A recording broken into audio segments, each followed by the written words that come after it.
이 학교 폭력이라는 게 결국은 이 기재가 된다는 게 가장 큰 문제가 돼요. 거기서 20점이 날아가 버린다는 거는 거의 그냥 학교에 오지 말라라는 얘기와 다를 바가 없거든요. 그럼 그 위에 뭐가 있어요? 퇴학이 있죠. 퇴학은 삭제가 안 돼요.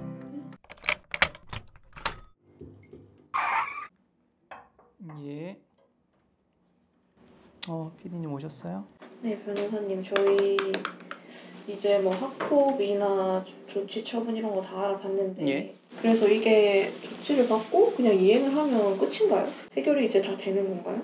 원칙적으로 그렇게 되면 제일 좋겠죠. 형사적으로 보자면은 어떤 내가 누굴 때렸어. 그러면은 거기에 처벌을 받고 벌금을 내든지 그렇게 하면 모든 게 끝나고 나에게는 뭐 큰 문제가 없을 수는 있죠. 그런데 학교 폭력 사건에 보면은 정말 많이 다투죠. 이후에 행정 심판을 하는 경우도 있고 행정 소송을 하는 경우도 있고, 그러면은 단순히 그 목적이 내 아이가 했던 이런 행동이 행정 심판 소송을 통해서 학교 폭력 처분이 있냐 아니냐를 다투기 위해서일까요? 그런 경우도 있긴 하죠. 네. 정말 억울할 경우가 있어요.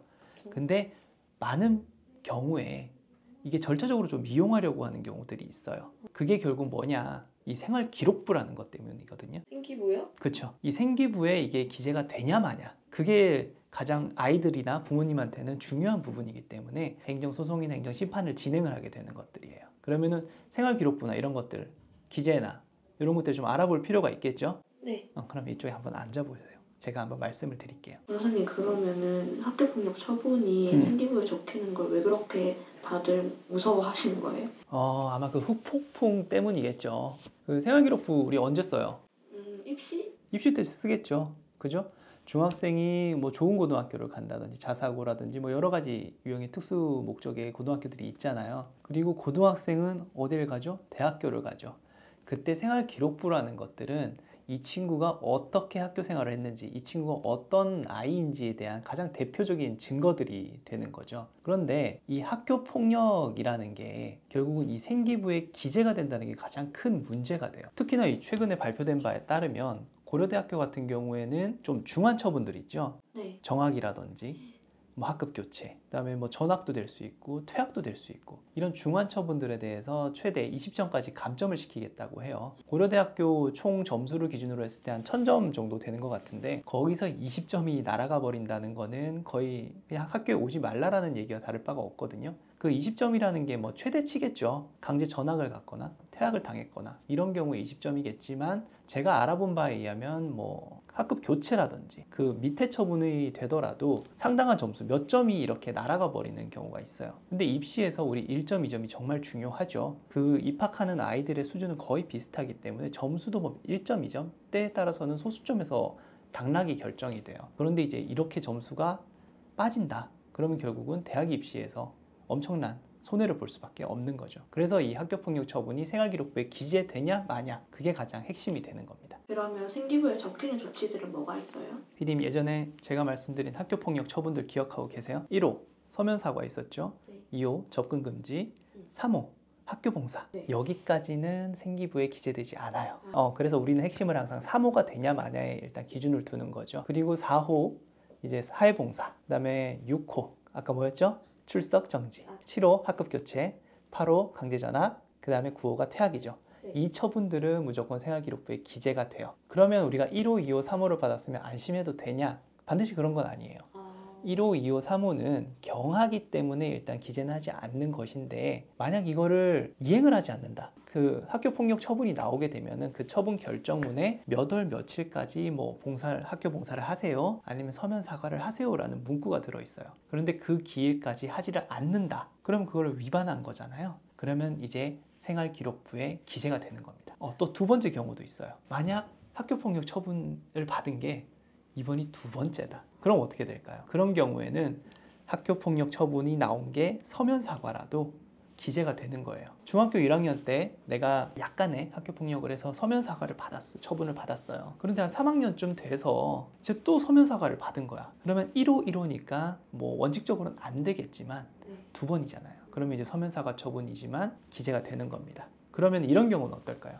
중학교 3학년 때 내가 서면 사과를 받았어. 그럼 고등학교 1학년 때 또 서면 사과를 받은 거야. 기재가 될까요? 안 되지 않아요? 그런 경우에는 안 돼요. 동일 학급에 있어서의 문제예요. 학년에. 그 중학교면 중학교, 고등학교면 고등학교.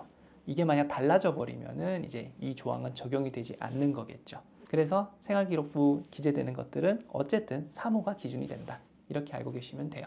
그럼 변호사님, 행정 심판을 통해서 집행 정지를 해버리면 생기부에 기재가 안 되는 거 아닌가요? 오, 집행정지. 네. 그런 거 많이 하죠. 만약 아이가 어떤 학교 폭력에 연루돼서 전학 처분이 나왔어요. 그러면 우리 당연히 집행정지 신청을 하겠죠. 행정심판을 하든 행정소송을 하든. 지금 당장 그 결정이 나오지 않은 상태에서 전학을 가버리면 안 되기 때문에 집행정지 신청이라는 것을 함께 들어가게 됩니다. 왜냐하면 행정심판이나 행정소송이라는 걸 하다 보면은 1년, 2년은 금방 가버릴 수 있어요. 그래서 그 기간 동안 일단 내 지위는 보존을 해야 되기 때문에 집행정지 신청이라는 걸 하게 됩니다. 그리고 인용률도 꽤나 높아요. 그런데 다만 최근에는 그 모 사건이 있었죠. 그 대법원까지 가면서 시간을 끌다 보니까 그거를 좀 방지하기 위해서 집행정지 신청에 대한 인용률이 좀 떨어지기는 했어요. 하지만 그것도 조금 떨어졌다 뿐이지 확률 자체로 보면 그래도 좀 높은 편에 속하거든요. 그래서 이 집행정지를 하게 되면은 그 처분 자체는 따르진 않아도 돼요. 뭐 전학을 가지 않아도 된다.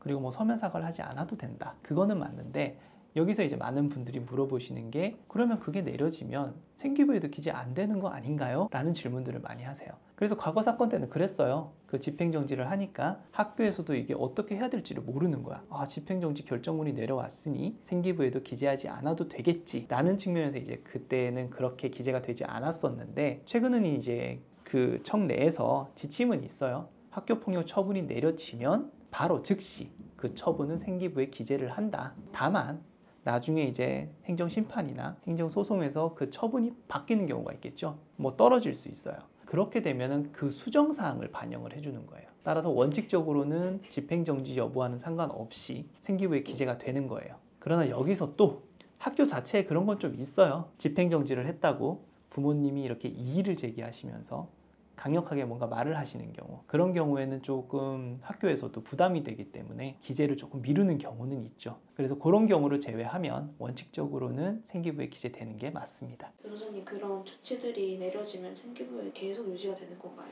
아, 그렇게 되면 너무 힘들겠죠? 전과라는 거 같은 경우에는 이제 평생을 가겠지만 학교 폭력 처분이 생기부에 기재된 것들은 원칙적으로는 그렇지가 않아요. 그래서 경미한 처분들 있죠. 1호, 2호, 3호 처분이 만약 기재가 되어 있다면 그거는 졸업과 동시에 무조건 삭제가 되게 돼 있어요. 다만 이제 4호 처분부터가 문제가 되겠죠. 사회봉사 처분 같은 경우에는 2년간, 졸업하고 2년간 이제 보존이 되는 것이 원칙이에요. 그 다음에 이제 최근에 좀 개정이 돼서 그 이상의 처분들 6호, 7호, 8호 같은 경우에는 4년간 보관이 되도록 되어 있어요. 6호가 뭐였죠? 출석 정지. 출석 정지고 그 다음에 학급 교체, 그 다음에 전학 같은 경우에는 이제 4년간 보존이 되는 거예요. 그럼 그 위에 뭐가 있어요? 퇴학이 있죠. 네. 퇴학은 삭제가 안 돼요.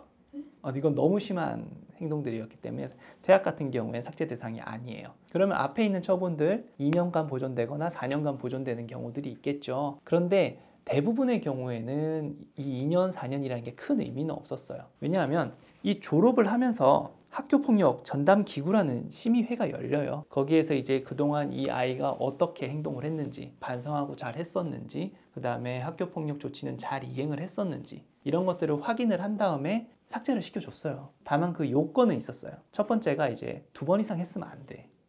학교 폭력을 2번 이상 했다면 이거는 이제 개전의 정이 많이 떨어지는 것들이기 때문에 삭제를 하지 않았던 것들이고요. 그 다음에 그 학교 폭력 처분이 내려졌는데 졸업이랑 별 차이 기간이 없어. 뭐 한 1, 2개월 이후에 졸업이야. 그러면은 삭제가 또 안 돼요. 보통은 6개월의 기간차가 있어야 돼요.